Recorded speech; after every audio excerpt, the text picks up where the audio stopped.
इम्तिहान में जाओगी। जिस दिन मेरी बारात घर से भाग गई थी लड़के के साथ, ये पिक्चर्स हमारे पास कहाँ से आई? बनवानी पड़ी, ऐसे तो बात माननी नहीं थी। हेलो फ्रेंड, जान निसार की आने वाली एपिसोड बहुत ही इंटरेस्टिंग होती जा रही है क्योंकि दुआ अब सरफराज से बदला लेने का फैसला कर चुकी है।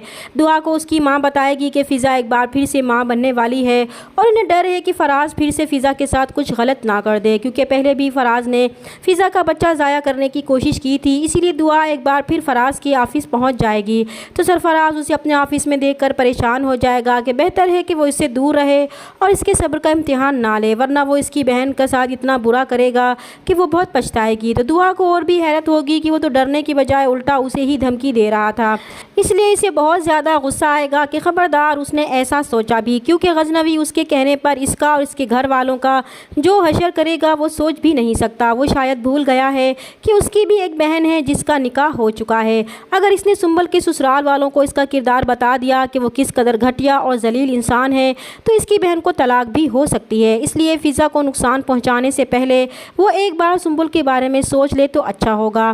दुआ फराज को धमका कर चली जाएगी तो सरफराज दुआ की धमकियों की वजह से परेशान हो जाएगा और दुआ से पीछा छुड़ाने के लिए इसके शैतानी दिमाग में एक मंसूबा आएगा कि इससे पहले कि दुआ इसे ब्लैकमेल करके नुकसान पहुँचाए, क्यों ना वो खुद दुआ की हकीकत नौशेरवां को जाकर बता दे और इसी की चाल इसी पर ही उल्टा दे।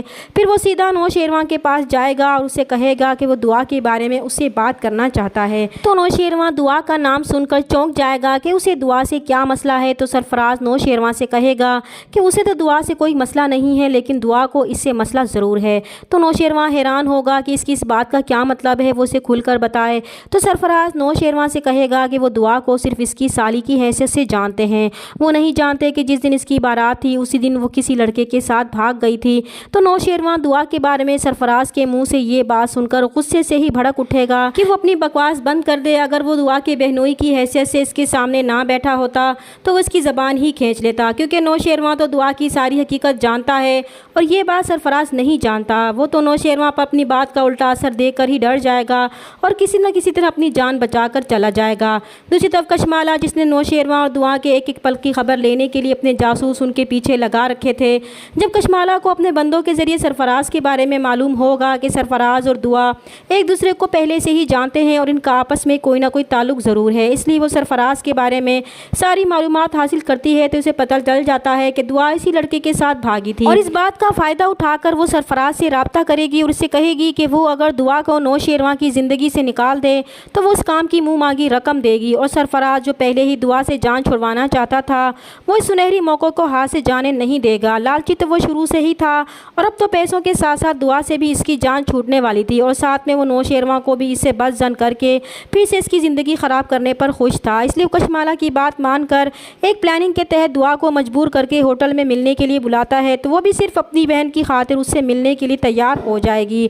दुआ जब सरफराज से होटल में मिलने जाएगी तो सरफराज इस मुलाकात की वीडियो बनवा लेगा और दुआ इस बात से बेखबर होगी। सरफराज वो तस्वीरें कशमाला को भेजेगा तो कशमाला उसी वक्त वो तस्वीरें नौशेरवां को भेज देगी। तो नौशेरवां कशमाला को फ़ोन करके पूछेगा कि इसके पास ये तस्वीरें कहाँ से आई हैं। तो कशमाला उसे जवाब देगी कि उसे मजबूरन ये तस्वीरें बनवानी पड़ी हैं, क्योंकि ऐसे तो वो इसकी किसी बात पर यकीन ही नहीं करते। वो पहले भी इसे कई बार बता चुकी है कि दुआ जैसी लड़की इसकी बीवी बनने के लायक ही नहीं, लेकिन उन्होंने तो इसकी कोई बात सुनी ही नहीं। इसलिए इसे ये सबूत दिखाना पड़ा, क्योंकि उन्होंने एक जंगली फूल को कमल समझकर कीचड़ से उठाकर अपने कॉलर पर सजा रखा है। अब नौशेरवां को भी समझ में नहीं आ रहा था कि दुआ को सरफराज से मिलने की क्या मजबूरी थी, जबकि उसने सख्ती से दुआ को फराज से दूर रहने का कहा था। मगर वो ये ज़रूर जानता था कि कशमाला इस बात को गलत रंग देने की कोशिश कर रही है। दूसरी तरफ सुंबुल का रवैया भी अब फ़िज़ा के साथ बहुत ख़राब होता जा रहा था और इस बात को लेकर फ़िज़ा भी बहुत परेशान थी। इसीलिए जब खाने की टेबल पर फ़िज़ा का ससुर इसकी तबीयत ख़राब होने पर उसे आराम का कहेगा कि वो सारा दिन काम में लगी रहती है, अपनी सेहत का बिल्कुल भी ख्याल नहीं रखती, और फिर वो सुंबुल को कहेंगे कि वो अपनी भाभी का हाथ ही बटा दिया करे, उससे घरदारी भी सीख ले। तो सुंबुल को ये बात बिल्कुल पसंद नहीं आएगी। वो अपने बाप को जवाब देगी कि इसकी तो आदत है मजलूम बनने की और दूसरों से तारीफ़ करवाने की। और सुंबुल की ये बात सुनकर तो नज़ीर साहब को अजीब लगेगा कि वो अपनी भाभी से किस तरीके से बात कर रही है। तो यहीं पर सुंबुल की माँ भी बोल पड़ेंगी कि ठीक ही तो कह रही है सुंबल। खिज़िर बात बात पर फ़िज़ा की घरदारी की तारीफ़ करता है और इस बात के वो सुंबुल को भी ताने देता है, मगर इन्हें तो सिर्फ फ़िज़ा ही मजलूम नज़र आती है और फ़िज़ा बेचारी अपनी सफाई में कुछ भी नहीं कह पाएगी। चैनल पर नए हैं तो प्लीज़ चैनल को सब्सक्राइब कर दें। मिलते हैं नेक्स्ट वीडियो में, तब तक के लिए अल्लाह हाफ़िज़।